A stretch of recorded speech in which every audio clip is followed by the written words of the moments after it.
Koffi Olomide, star de la rumba congolaise, condamné pour la séquestration de 4 de ses ex-danseuses. Le chanteur a été relaxé d'agression sexuelle au bénéfice du doute, a expliqué la présidente de la 7e chambre correctionnelle de la cour d'appel de Versailles, lundi.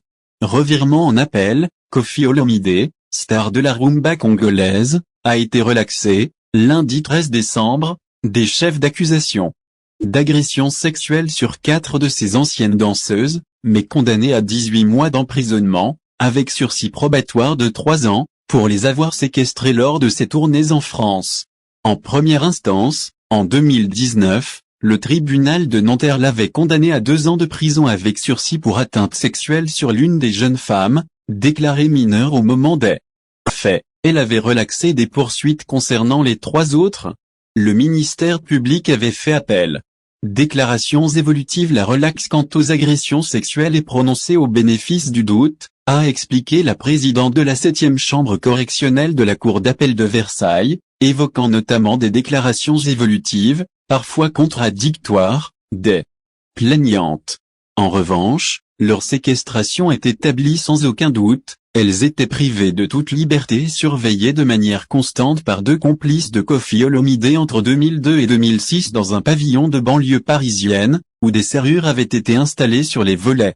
Les 2 gardes congolais, Mbila Kakez, 45 ans, et Ojimat Sazan-Duka, 49 ans, ont été condamnés à 6 mois d'emprisonnement avec un sursis probatoire de 3 ans pour complicité de séquestration. En ne retenant que la séquestration, la Cour rappelle l'absence de preuves et prononce une relaxe importante pour l'essentiel des accusations, s'est félicité auprès de l'agence France Presse Antoine Vey, qui défend la star aux côtés d'Emmanuel Marcini.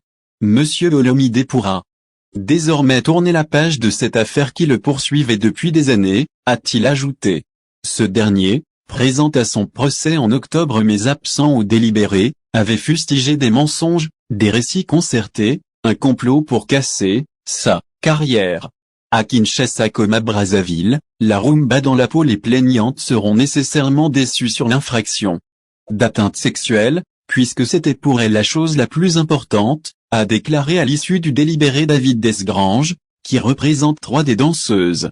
En revanche, la séquestration a été retenue, au contraire du jugement en première instance, ce qui est une satisfaction, car les dommages et intérêts sont importants, selon l'avocat, qui n'envisage pas un pourvoi en cassation. Koffi Olomide et ses 2 complices doivent désormais verser de 10 000 à 32 000 euros de dommages et intérêts pour chaque danseuse. Un homme puissant. Les 4 femmes congolaises, qui ont déposé plainte entre 2007 et 2013, accusaient Koffi Olomide de les avoir enfermés dans un pavillon en banlieue parisienne et de les avoir forcés à avoir des relations sexuelles avec lui, de façon régulière pour certaines. Ça s'est passé dans des hôtels, parfois dans la voiture, dans des studios d'enregistrement, avait témoigné l'une d'elles, en larmes, durant le procès.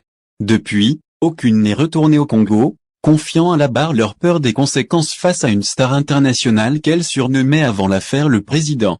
L'une avait aussi déclaré avoir fait au moins une tentative de suicide. L'arrêt rendu lundi par la Cour est loin des attentes du parquet général, qui avait requis 8 ans de prison contre le franco-congolais de 65 ans. Il demandait de revenir sur le naufrage du premier jugement et de reconnaître coupable cet homme puissant, qui vit désormais en France.